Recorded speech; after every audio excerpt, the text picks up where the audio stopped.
In today's world, there's a lot of drain on our mental and emotional bodies, and this leads to depression, burnout, anxiety, panic attacks, various other mental instability. And so, in this video, we're going to talk about 4 ways to improve your mental and emotional health. Now, the first one I want to talk about is called brain breaks. Now, what a brain break actually is when you're focusing on a task, whether it's been for 45 minutes, an hour, 2 hours, whatever, you're going to give yourself some breaks in there. And you're actually going to stop what you're doing and just let the mind be. You're just going to let whatever thoughts roll on by. You're not going to get stuck on those thoughts. Whatever memories come up, you're just going to let them be. You're just going to allow yourself 5 minutes to like really play with that and allow it. Now, the important part of the brain breaks is that you don't do it like every 20 minutes. You actually try to do every 45 to an hour, maybe even sometimes 2 hours. But psychology has shown us that the brain can actually only focus optimally, so like optimal focus at 100% focused in for about 45 minutes to an hour. And so it's good to take a break on that. So if you're doing a task and it does take 2 hours, it's just taking a little bit of a breather in there, just taking your mental mind a little thing. It doesn't matter what kind of job you're doing or task or chores or creation, whatever it is, even just throughout the day, giving yourself some time to let the mind just be. And you just let the thoughts float on by, you let the memories float on by, you don't get attached to them. This isn't going into daydreaming. This is just allowing the mental mind to take a little breather. Similar to like working out, sometimes you take a little breath in between sets or before you move to the next workout. You breathe for a minute or two, drink some water, maybe redo some stretches, and do that. So something you can do during the day, the brain break, is take some deep breaths in and just slow the body down, let it have it, and this will allow you, one, to get more focused moving forward. This will actually give you more energy throughout the day and will actually allow better sleep at night, which then gives you more energy to accomplish what you want to accomplish. Now, also part of this is it improves the emotional and mental bodies by giving them a gap, giving them a moment to just be and allow them to feel or think versus denying whatever's coming up. It takes more energy to deny and resist than it does to allow or step into what needs to be. So that's one thing that you can do that helps with mental and emotional health. The second thing you can do for mental and emotional health is decompression.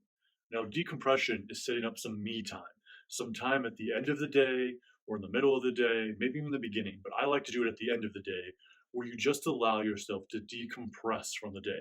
It's your own personal time that is for you to take some breaths, to think about how the day went, think about things maybe you want to improve on, or even just give yourself a little bit of time to just allow yourself to go over the events for the day and just observing them, just letting them roll, just letting them think, take some big deep breaths during this time, just slowly in, slowly out, and just allowing your mind to decompress. This helps the emotional body and the mental body release anything that's kind of stagnant in it, as well as lets it know that it's safe to allow itself to flow. Because a lot of the time in life, we've been told we're not safe in order to think or feel certain ways. And so decompression allows that to happen, as well as it also allows us when we go to sleep at night or when we choose to interact with family or people that we have relationships with, or even if we're going to go enjoy ourselves a little bit, this gives us actually more attention to be present to the current moment with those people, with our sleep. And then you're not having your mind run at night and you dream about work. When I used to work in the corporate world, I'd have dreams about that job, whether it was being a cashier or when I was an optician or when I worked in warehouses, or even when I worked in office jobs, I would dream about working sometimes, and I would be having dreams doing the work. And so decompression allows us to not have those dreams about that. It allows us to have actual dreams that allow us to be in REM sleep. And when we're in REM sleep and we're allowed to do that, two things happen. One, the body rests more and you actually have better blood flow. And then also the mind is able to create new neural pathways, which is called neuroplasticity, in the mind by simply allowing it to not have to focus on the day's events when you're recovering. And so that's part of the power of decompression, is allowing yourself to feel that. This will also allow you to be a little bit more harmonized, and it kind of resets yourself for whatever the next task or event you're going to. So do this after you've completed a day of work or before bed, and your sleep will greatly improve. as well as your mind will be creating more neuroplasticities. And you'll find yourself easier to take on some of the stresses of the day, and this prevents depression. This prevents anxiety attacks.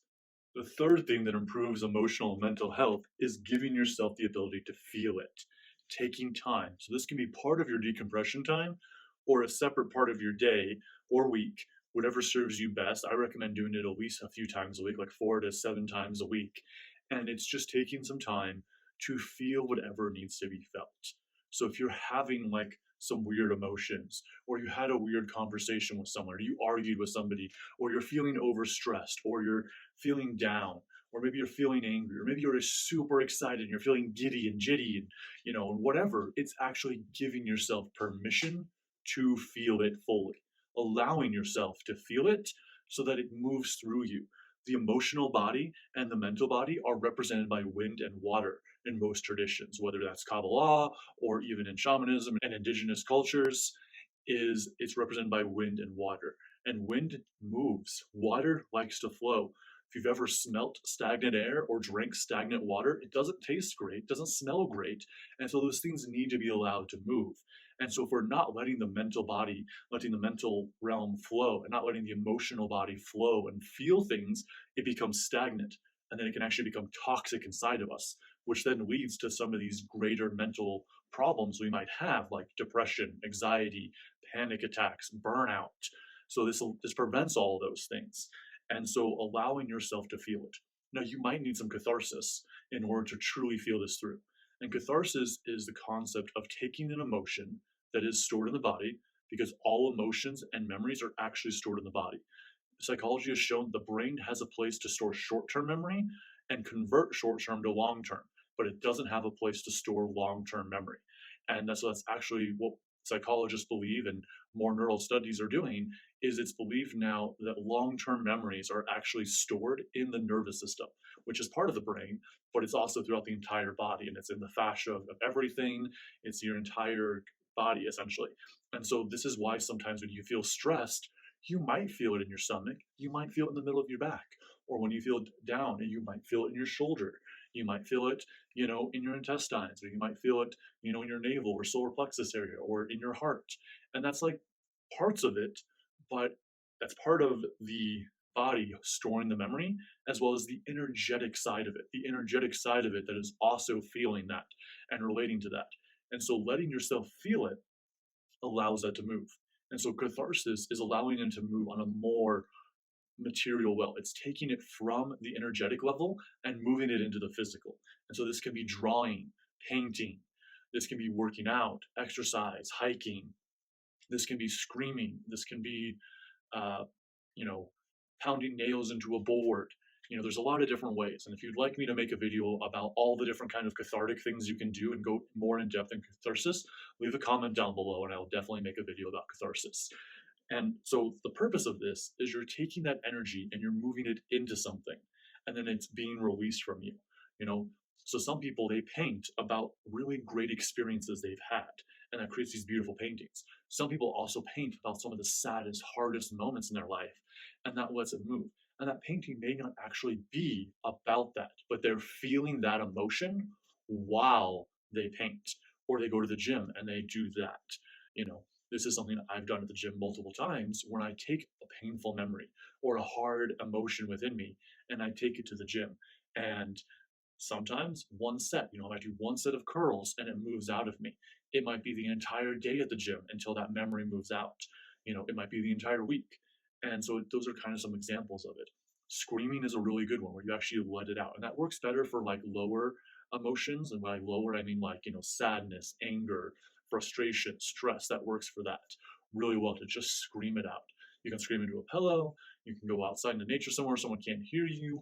You can also, if you have a river or a pond nearby, you can stick your head underwater and scream in there.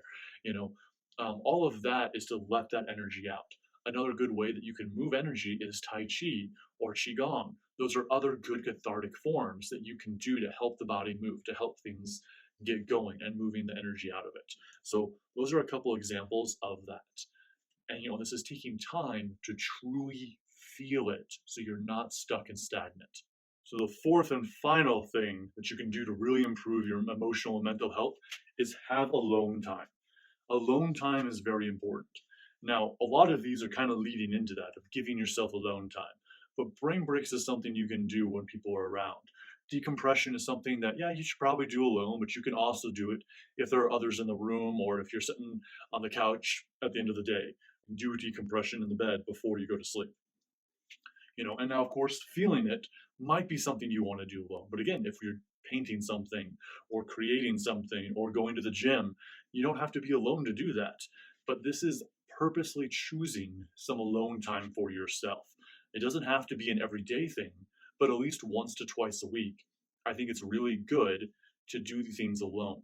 And there's the difference between lonely and alone. It's the conscious choice. When you're lonely, it's usually because you didn't choose to be lonely. You want to be out doing other things. And there's a way to shift that and to step into that. And there's a way to do things to not be lonely. And I can create a video about that too if you'd like. Comment that down below as well, and I'll create a video about how to not be lonely or how to shift out of loneliness and choose consciously how to be alone because it's good for the mental body. It's good for the emotional body. It actually improves our mental and emotional health when we consciously choose to be alone for a time. This doesn't mean for like a day or like hours. It can be hours if you want, but it's having something that you're choosing for yourself. And that generally isn't doing one of these as part of alone time. It's actually doing something that you enjoy doing. If there's a book you like to read, then read the book by yourself. If there's a video game you like to play the video game by yourself. If there's a show you like to watch, then watch that show. If you like to go hiking or spend time in nature, which I highly recommend, go on a hike by yourself. Go for a walk around the block. Go to the park by yourself. Take yourself out to dinner by yourself. Do something that's for you because it's an act of self-love. You're choosing to love yourself more by consciously choosing some alone time. And this really helps the emotional body and the mental body have a reset, as well as it validates that you're an important person. It validates that you're worthy of your own time and energy. It validates that you are worthy of that and that you care enough about yourself to do this. And then you begin to build trust in yourself and confidence in yourself. And that allows you to do much more in life. And it ripples out from there into all different aspects of your life.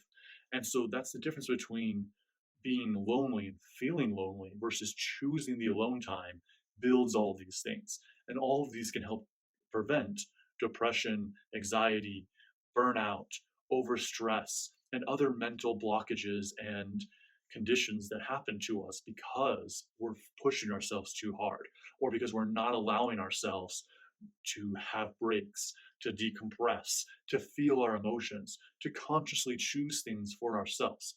Make loving decisions for yourself because you are worth it. You are awesome. And most of all, trust the path you're on. And if you want that path to shift and be something different, then you have the power to choose that.